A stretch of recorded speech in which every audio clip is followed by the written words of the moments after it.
Welcome to the Pro Ticker Deep Dive. It is great to be back. And honestly, looking at the screens today, we have a lot to talk about. A serious conversation. We really do. Because the market right now, it feels like we're standing on two completely different planets at the exact same time. It's a really schizophrenic moment in crypto. It is. I mean, Yeah. let's timestamp this so everyone knows exactly where we are. It's February 5th, 2026.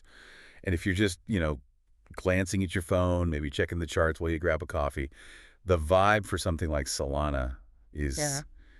it's heavy, Yeah, heavy is a good word. Tense. very tense. We're seeing red candles. We're seeing critical support levels getting hammered again. It looks like a winter storm out there. It does. But then, and this is the part that is, it's keeping me up at night. You open up the on-chain data, you look at what's actually happening under the hood of these networks. And it's a completely different A reality. completely different world. It's a summer festival. It's breaking records left and right. Exactly. We've been calling this the Great Disconnect in our internal notes all week. You have price action that is just undeniably bearish. Fear is absolutely driving the bus on the trading floor right now, no question. Yeah. But the fundamental network activity, the actual usage, is telling a story of massive, undeniable growth. It's a classic textbook case of market sentiment versus market reality. And that is the central mystery we're going to try and solve today. This isn't just about number go up or number go down. Here's the hook that grabbed me when I was reading through the research this morning. Okay. Why are Solana active addresses spiking by a massive 115% at the exact same moment the price is flirting with a complete breakdown at that critical $100 level? That is the multi-billion-dollar question, isn't it? And Yeah. to answer it, we can't just look at a chart. We have to look at the plumbing, the guts of the system. Right. We're going to dissect the Solana ecosystem, obviously, that huge battle between the technical charts and the on-chain reality. But we're not just staying in the charts. We have to talk about the shift from the hoodies to the suits. Ah, yes. We have some fascinating new intel on how institutional money is physically connecting to these blockchains now. It's not just, buying tokens on an app anymore. This is deep infrastructure. Stuff like the FX protocol. Which is a huge development that I don't think retail investors fully appreciate yet. It sounds boring, Right. but it's the difference between a toy and a real financial tool. Absolutely. Mm. And then we have to go to the Wild West. We have to talk about Bitcoin. Oh, It yeah. isn't just digital gold sitting in a vault anymore. It's becoming this platform for layer twos, and that has unleashed a wave of incredible innovation, but also... Some very sophisticated, very dangerous scams. Exactly. So we're going to look at the tale of Bitcoin Swift versus Bitcoin Hyper to show you, the listener, exactly what to look out for. That's a crucial segment for consumer protection, for sure. And finally, we'll wrap up with the stuff that feels like science fiction, but is actually happening right now. Mm-hmm. AI agents managing portfolios, prediction markets, and this buzzword that's everywhere, DePIN. Decentralized physical infrastructure. It's a big one. So, okay, let's unpack all this. Let's start with the elephant in the room, the Solana paradox. Right, the paradox. So set the scene for us on the price action first, because if I'm a listener just checking my portfolio, things look shaky. Shaky is a polite way to put it. I'd say things look borderline terrifying for a lot of people. Oh, okay, fair enough. If you look at the technical analysis surfacing right now, specifically from early February 2026, Solana is hovering around a major psychological support level, $100. That $100 mark always feels like a line in the sand, doesn't it? Is that just because humans like round numbers? Or is there more to it? It's both. It's partially human psychology. We love round numbers. They feel correct or safe, so retail traders anchor to it. But it's also highly algorithmic. Ah, so the bots are watching it too. The bots live for these levels. A lot of institutional trading bots, automated stop losses, and especially options contracts are clustered around these big round figures. When you hit $100, alarms go off in trading desks from New York to Singapore. It's a major battlefield. And what are the charts telling you technically? Well, technically, the charts are showing a classic bearish market structure. We are seeing a very clear pattern of lower highs and lower lows. Okay, for the listener who isn't a technical analyst and doesn't stare at candlesticks all day, break that down. What does lower highs and lower lows actually signal about the psychology of the market? It signals exhaustion and the dominance of sellers. It's actually pretty simple when you think about it. Cool. Every time the price tries to rally, it runs out of steam at a lower point than the last rally. That's a lower high. It means the buyers are stepping away sooner. They're getting weaker. They're losing confidence with each attempt. Precisely. And every time it drops, it digs a little deeper than the last drop. That's a lower low. And that tells you that the sellers are more aggressive. They're willing to accept lower and lower prices just to get out. They just want liquidity. They want cash. So you have weak buyers and aggressive sellers. Not a great combo. Not at all. It's the definition of a downtrend. And the fear is, if that $100 floor finally gives way, where do we go from there? Is there a safety net below us? That's the question. That's the doom scenario analysts are whispering about right now. If we lose the $100 support, and specifically if we break below what's called the order block, sitting between $78 and $85, there is very little friction on the chart to stop a much, much deeper drop. You use the term order block. Define that for us quickly. What is that? Sure. An order block is basically an area on the chart where historically a massive amount of buying or selling took place. Think of it as a memory on the chart. Okay, a financial footprint. Exactly, a footprint. If big institutions bought heavily at $78 2 years ago, the market expects them to defend that price again. It acts like a concrete floor.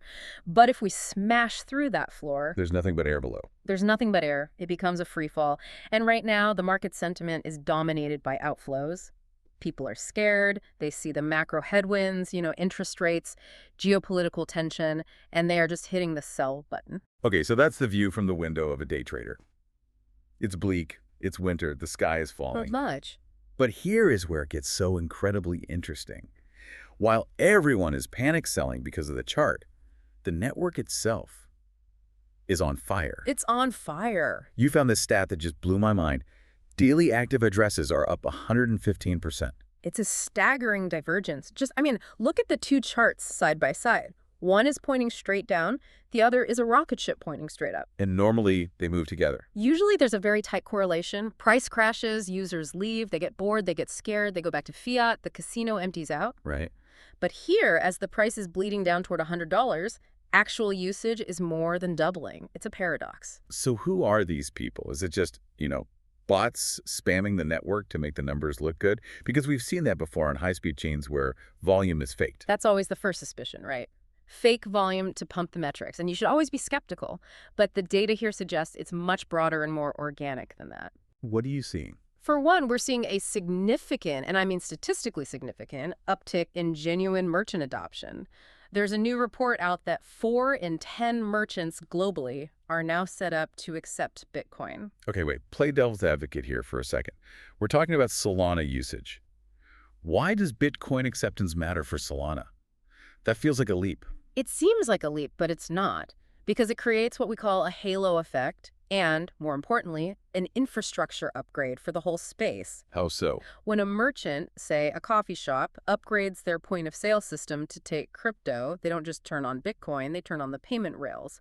They use providers like PayPal or Stripe or Shopify, and those providers enable a suite of cryptocurrencies. I see. So Bitcoin is the gateway drug. It's the gateway drug. The merchant says, I want to accept crypto because they've heard of Bitcoin, but then when a customer actually tries to buy a coffee with Bitcoin, what happens? It takes 10 minutes to confirm, and the fee is like $3. Exactly, which is fine if you're buying a car, but it's terrible if you're buying a $4 latte. You aren't going to wait 10 minutes at the counter for your transaction to clear. The barista would kick you out. So the merchant gets frustrated. The merchant and the customer get frustrated, and they look for alternatives. And when they see Solana confirms in 400 milliseconds, Which is faster than a credit card swipe. faster than a credit card, and it costs a fraction of a penny, the volume naturally migrates to the high-speed chains. It's just pure utility. It's not ideological. It's just better for business. That makes a ton of sense. You come for the Bitcoin brand name digital gold, Yeah, but you stay for the Solana utility because you actually want to buy something. precisely. And let's just look at those specs again, because they are so important for understanding this great disconnect. Mm. Solana is currently processing over 60,000 transactions per second, TPS. 60,000. And the cost is consistently less than a cent. Often it's like, a tenth of a cent. It's practically free. And just for context, where is Ethereum at right now? Because that's still the main competitor for this kind of world computer traffic. On the main layer, Ethereum is averaging about 30 TPS. 30, not 30,000. 30, wow. And the fees, depending on congestion, can range anywhere from $2 to $5, sometimes much more. Now, to be fair, Ethereum has its own layer 2s, and they are cheaper and faster. Right, the Arbitrums and Optimisms of the world. Exactly. But if you're a merchant or if you're building a high-frequency app like a social network or a game, that core settlement layer matters. You can't run a global payment network on $5 fees. It destroys your margins. The math just forces you toward the high-throughput main chain. So we have this incredible tension. The price chart says sell. The on-chain activity says buy. How do we synthesize this? Is this a buying opportunity, or are we trying to catch a falling knife? Well, that's the gamble, isn't it? That's why we play the game. But there is a technical argument for the bulls here too, believe it or not. Okay, I'm listening. Because the sell-off has been so aggressive, so one-sided, a lot of technical indicators are suggesting the asset is oversold. Oversold is a term that gets thrown around a lot on financial TV. What does it physically mean in the market mechanism? Like, what is actually happening? It means the rubber band has been stretched too far in one direction. The selling pressure has simply exhausted the available supply of sellers. So everyone who wanted to panic sell has already panicked. Pretty much. They're out of ammo. They've sold their bags. And when you get to that point where there are very few sellers left, it doesn't take much buying pressure to move the price up aggressively. And that's where the fundamentals come in. That's where it gets explosive. When you combine a deeply oversold technical signal with record-breaking fundamentals like that 115% user growth, you often get a violent snapback rally. I saw one analysis, Right. and it seemed aggressive, but they were calling for a 115% upside recovery. Right, and that number isn't just pulled out of thin air. The theory is that if this $100 support level holds and the market finally wakes up and acknowledges the network growth, The narrative flips. The narrative flips. And the recovery target isn't just back to, $110, $120. It targets the previous major resistance level, which is Yeah. up in the $215 range. and that's your 115% upside. That's your 115%. It's basically the market waking up from its bearish stupor and realizing, oh, wait, this thing is actually being used by twice as many people as it was 6 months ago. Why is it priced 30% lower? It's the rubber band effect. You stretch it too far down against the fundamental reality and it snaps back hard. If it snaps, that's the key. The if. Right. But, okay, usage is one thing. Retail users buying NFTs or coffee. Yeah. Big money is another thing entirely. And that brings us to the next section, which I think is actually the most significant piece of news for the long-term viability of the chains. The institutional pivot. This is the real story. Exactly. The Solana Foundation just launched this institutional trading program. Now, on the surface, that sounds like an incredibly boring press release. It really does. Institutional trading program. It sounds like a mandatory webinar series for HR. It does. But when you dig into the details, specifically something called the FX protocol, this feels like a genuine game changer. It is massive. And you're right, fixed protocol sounds incredibly dry. But if you work on Wall Street, FX is oxygen. It is the language that money speaks. Okay, let's unpack this for the listener who doesn't work at a hedge fund. What on earth is FX? So FX stands for Financial Information Exchange. It was developed way back in 1992.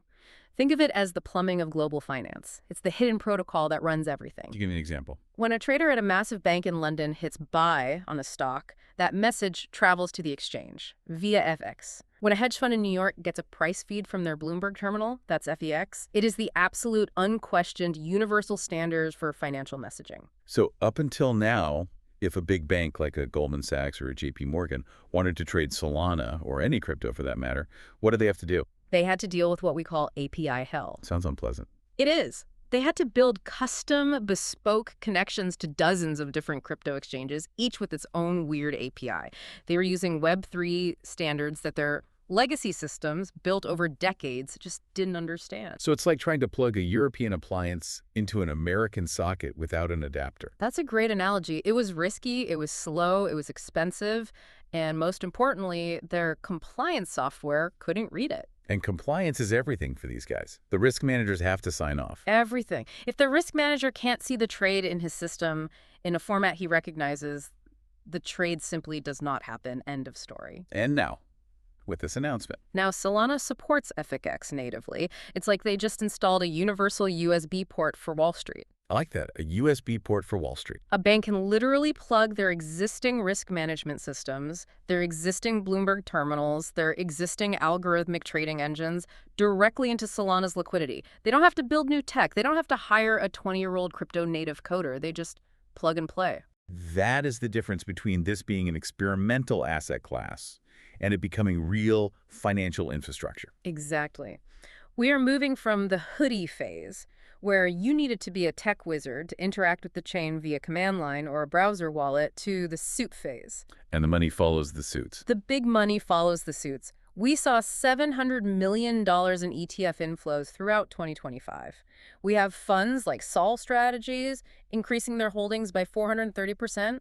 These aren't retail traders buying $50 worth of SOL on a Saturday night. These are strategic, multi-million-dollar allocations. And I have to imagine the FISIC protocol is what makes the compliance officers at those funds sleep at night. It definitely helps. It means the trading happens in a language they can audit, they can track, and they can understand. It removes the technical friction. It removes the career risk for the person who has to approve the investment. It's just simple business logic. If you make it easy for BlackRock to buy, they are more likely to buy. It's that simple. So, okay, now we have the current price struggle, which is very real.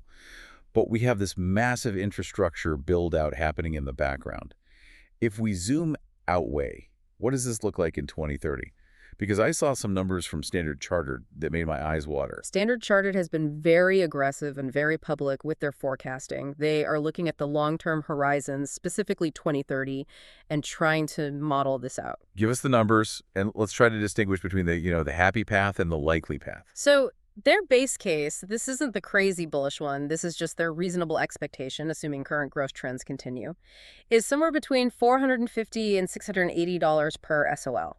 Okay, let's just pause there. That's a 4x to a 6x from where we were sitting today at roughly $100. Correct. That's a significant return by any traditional metric. But their bullish case. The everything goes right scenario. The everything goes right scenario. If the regulation lands perfectly, if the tech scales like they hope, they are talking about over $1,000 per SOL. And in some of their more optimistic models, they even floated the potential of hitting $2,000 by 2030. $2,000, that's a bold call. That's a 20x from here. It's very bold. What is driving that kind of valuation? Is it just speculation? Because we've seen $2,000 predictions for a lot of coins that are now worth, basically zero. No, it's not just speculation. Their model is based on two major fundamental drivers that are pretty specific to Solana. The first one is technical, an upgrade called Fire Dancer. I love that name. It sounds like a weapon from a fantasy novel. I know. What is it actually? It's a new validator client. Okay, that sounds boring, so let me explain that. Right now, the software that runs the entire Solana network is one client built by Solana Labs. If that software has a critical bug, The whole network goes down, which we have seen. Fire Dancer is a completely new version of the software, written from scratch in a different programming language, C++ C, by a completely different team, a high-frequency trading firm called Jump Crypto. So it's a backup system.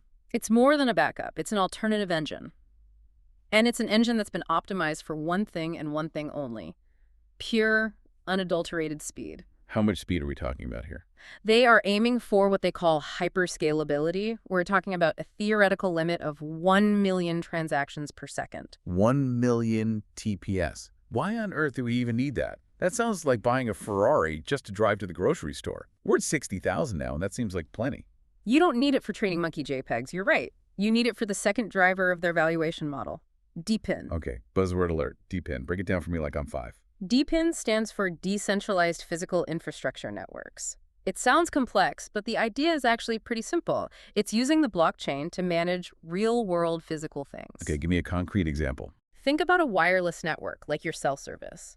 Instead of Verizon or AT&T spending billions of dollars building cell towers, you have thousands of individuals putting up little 5G hotspots in their windows. Right.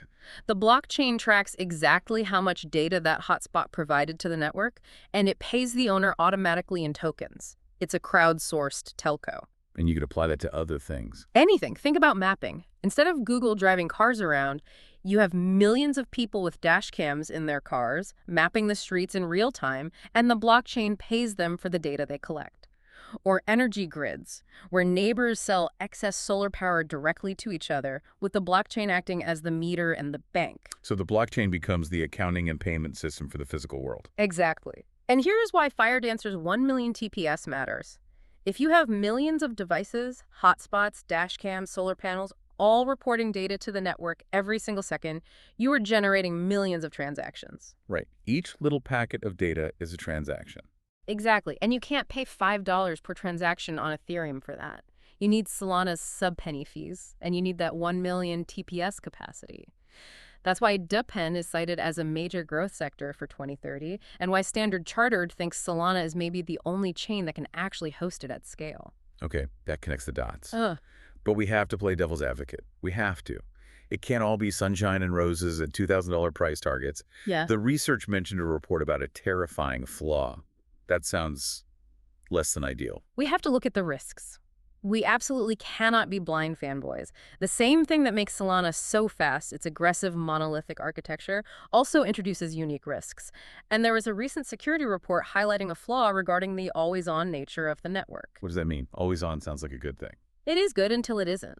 The report suggests that under certain very specific attack vectors, basically spamming the network with a particular type of transaction in a very specific way, the network could potentially stall or be overwhelmed. Essentially, it could freeze. And we've seen Solana go down before. It has had outages in previous years that have been a huge black eye for the project. Exactly. And for a retail user, an outage is annoying. You can't trade your meme coin for an hour. It's not the end of the world. But for an institution, But for those suits, using the FEFX protocol we just talked about, uptime is non-negotiable. If the NASDAQ queue goes down for 4 hours, it's a global news event. Heads roll. If Solana wants to be the base layer for global finance, it cannot crash, ever. So security and stability remain the biggest hurdle, the biggest question mark hanging over that $2,000 price tag. It is. It's the great race between innovation and stability. Can Firedancer solve the stability issues for good before the institutions lose their patience? That's the race we're all watching. Speaking of races, let's pivot to Bitcoin. Because for the longest time, Bitcoin was just the rock. You buy it, you hold it, you don't really do anything with it. But now we are seeing this absolute frenzy of layer 2 development on top of Bitcoin. It's the Wild West all over again. It really is. It feels like 2017. People are trying to make Bitcoin programmable, trying to build apps on top that make it faster. But where there is gold, there are claim jumpers. And we have a perfect, almost a textbook example of this in the notes, the tale of two pre-sales. This is a really important consumer protection segment. We have two projects that on the surface sound very similar, Bitcoin Swift and Bitcoin Hyper. One appears to be a legitimate, if risky, innovation, and the other is just a walking red flag. Let's start with the promising one, Bitcoin Swift or BTC3. What's their pitch? What are they trying to do? Right, so Bitcoin Swift is pitching itself as a layer 2 solution to make Bitcoin faster and cheaper, the standard pitch. But what's interesting is their pre-sale model. They're calling it proof of yield. Proof of yield, is that just fancy marketing jargon for we'll pay you interest? Basically, yes. The pitch is that you get paid to hold the ticket before the show starts. So if you buy into their pre-sale, they're offering a very high APY, around 96% during that initial phase. Whoa, okay, 96% APY. That immediately triggers my too good to be true alarm. That sounds incredibly risky. It should. And it is. High yields always carry high risk. Usually that yield is paid out in their own token, which could end up being worthless. But the key differentiator here, and why we're contrasting it with the other project, is that they are audited. Okay, that's a big deal. It's a huge deal. They have reputable third-party security firms like CertiK or Halborn who have reviewed their smart contract code to ensure there are no obvious backdoors or vulnerabilities. And that audit is key. It doesn't guarantee the project will succeed. That 96% APY is almost certainly unsustainable long-term, but it means the code likely does what it says it does. It's not an obvious rug pull coded into the contract itself. Exactly. It's a transparency signal. It's a sign of good faith. They have a public roadmap. They have audits. They have a real community on Discord and Telegram that is actually engaging with the technology, not just spamming rocket emojis. Now let's compare that to the other one, the dark side. Bitcoin Hyper, ticker symbol ICOM-YPER. This is the scary one. Bitcoin Hyper also pitches itself as a groundbreaking layer 2. But the allegations coming out of the community are incredibly serious. We are seeing widespread reports of wallet drainers. Okay, explain a wallet drainer to the listener. How does that physically happen? I think people imagine hackers guessing their password, but it's usually not that. It's not that at all. It's social engineering. So you go to their slick-looking website to buy the pre-sale token. You click Connect Wallet. A little box from your MetaMask or Phantom wallet pops up asking you to approve a transaction. And you think you're just approving the purchase. You think you're approving the purchase of, say, $100 worth of the hypertoken, but the malicious code hidden in that transaction actually gives the website's smart contract permission to access all the other assets in your wallet. So you're giving them the keys to the kingdom? You're giving them the keys, you click approve, and instantly your USDT, your wrapped Bitcoin, your Ethereum, it's all transferred out to the scammer's address. Gone. That is the absolute nightmare scenario. And usually, because of the nature of blockchain, you can't reverse that transaction. You can't. It's final. It's gone forever. And there are even worse accusations with Bitcoin Hyper, specifically around phishing tricking users into typing their 12-word seed phrase directly into a fake verification box on the site. Which is the cardinal sin of crypto. Yeah. Never, ever type your seed phrase anywhere online. Never. So the lesson here for the listener is critical. If you're looking at these new, exciting Bitcoin projects, how do you spot the red flags? What's the checklist? Okay, number one, first and foremost, check for a professional audit. If there isn't one from a reputable firm, just walk away. Don't even think about it. Red flag number one. Number two, listen to the community, but not the shills. Go to Reddit, go to X, formerly Twitter, and search for the project name plus the words scam or hack or problem. If you see a lot of smoke, there is almost certainly a fire. And number three. Number three, and this is the golden rule that will save you 99% of the time. If any website, any person, any pop-up box ever asks you for your seed phrase, it is a scam, period. No exceptions. No legitimate project will ever ask for your seed phrase. Good rules to live by in the Wild West. Okay, let's move to our final frontier for today. We've talked about infrastructure, we've talked about Bitcoin. Now let's talk about the robots. The convergence of AI and crypto, it's happening fast. This feels inevitable, doesn't it? But it's getting very specific now. We aren't just talking about AI coins, which are, just memes with GPT in the name. We're talking about AI agents. Correct. The new buzzword is agentic AI, and it's a meaningful distinction. These aren't just chatbots like ChatGPT that you talk to. These are software programs that can autonomously execute tasks on your behalf. So they have agency. They can do things. They can do things. They can analyze data, they can execute trades, they can audit smart contracts, all without you holding their hand. They are essentially digital employees you can hire. And you brought up a project called DeepSnitch AI as a really interesting case study here. DeepSnitch is fascinating because it uses these agents specifically for on-chain surveillance. They have these tools called Snitch Feed and Snitch Scan. And basically, these AI agents sit on the blockchain and just watch the whales, the big influential wallets. So instead of me sitting at my computer, constantly refreshing Etherscan, try and see if a billionaire just sold a token or moved funds to an exchange. The AI does it for you, instantly, 247, across millions of wallets simultaneously. It detects the pattern, oh, wallet X, which we know belongs to a venture fund, just moved $50 million of this token to Coinbase. And it sends you an alert before the price has even had a chance to react. It's leveling the informational playing field between retail and the big guys. It really is. And this is why some analysts are starting to argue that these AI-integrated tokens offer much higher short-term upside, more asymmetric returns compared to established giants like Solana. Explain that asymmetry. The market cap of a new project like DeepSnitch might be tiny, say $20 million. The market cap of Solana is billions. For Solana to do a 10x is incredibly difficult. For a small, useful AI tool that solves a real problem for traders, a 10x is much more achievable. It's an asymmetric bet. It's a difference between investing in the highway, which is Solana, and investing in the fastest, most advanced car on that highway, which is the AI agent. That's a great analogy. Exactly. And we're seeing this trend across the board. Look at a project like Polaris. They're trying to build a self-scaling stablecoin operating system. So they're trying to solve the big problem where stablecoins like USDT or USDC are very centralized, and algorithmic ones often fail because they rely on external incentives to keep their peg. Exactly. Polaris is trying to make the stability intrinsic to the system itself, using algorithms, which are essentially a form of basic AI logic, that adjust the money supply and demand automatically without human intervention. It's a very ambitious goal. And what about probable on the BNB chain? Prediction markets, which have been around for a while, but they're getting more sophisticated. Right. Think of prediction markets as quantifiable price signals for the real world. If you have a market on whether the Fed will cut interest rates in June and thousands of people are betting real money on it, the odds in that market are often more accurate than the so-called experts on TV. It's the wisdom of the crowd, but with financial skin in the game. Precisely. And probable is just trying to decentralize that truth-seeking mechanism. And you see other projects like Sector 1 on a new chain called MegaETH building decentralized exchanges that use dynamic liquidity. Again, it's about using algorithms and AI to manage money and risk better than a human market maker ever could. So we've covered a lot of ground today. We have the Solana paradox, prices down, but activity is way up. We have the institutional takeover with the fixed protocol. The suits are here and they're plugging in. We have the Bitcoin Layer 2 minefield, incredible innovation right next to dangerous scams. And we have the AI revolution, with agents starting to do real work on-chain. It's a lot to digest. The space is moving so fast. So what does this all mean? Let's try to bring it all together in the conclusion. The big picture synthesis. What's the takeaway? I think the core tension, the thing you have to hold in your head is this. The price ticker on your screen is capturing fear. It's capturing the macro anxiety, the worries about interest rates, the geopolitical stuff. It's a sentiment indicator.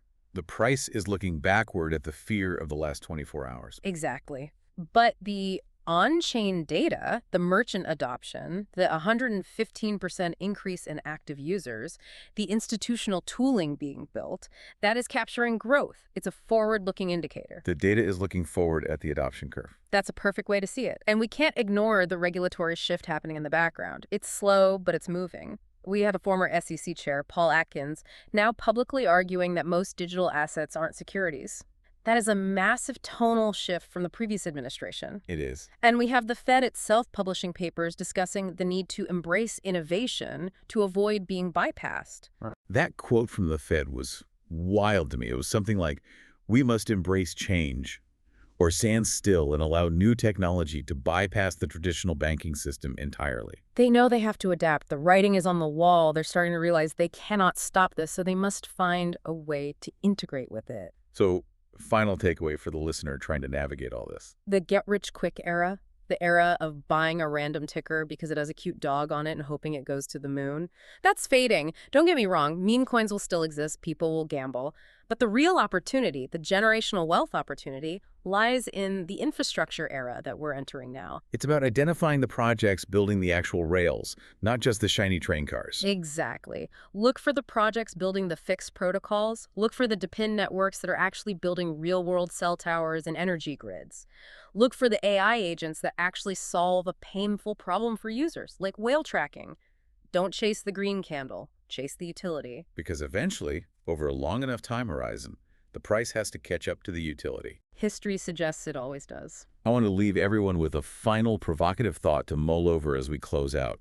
We talked about AI agents. We talked about them trading, analyzing, executing on-chain. Right. If we get to a point, maybe it's 2030, maybe it's 2035, where AI agents are controlling the majority of on-chain volume trading faster, more rationally, and more efficiently than any human ever could, does the market sentiment of human traders even matter anymore? That is a profound question, a really profound question. Are we moving toward a market where machines are pricing assets for other machines? And if so, what is the role of the human investor in that world? Maybe our role is just to provide the initial capital and then get out of the way. Something to think about. Thanks for diving deep with us today. Always a pleasure. A lot to watch. We'll see you on the next one. This has been the Pro Ticker Deep Dive.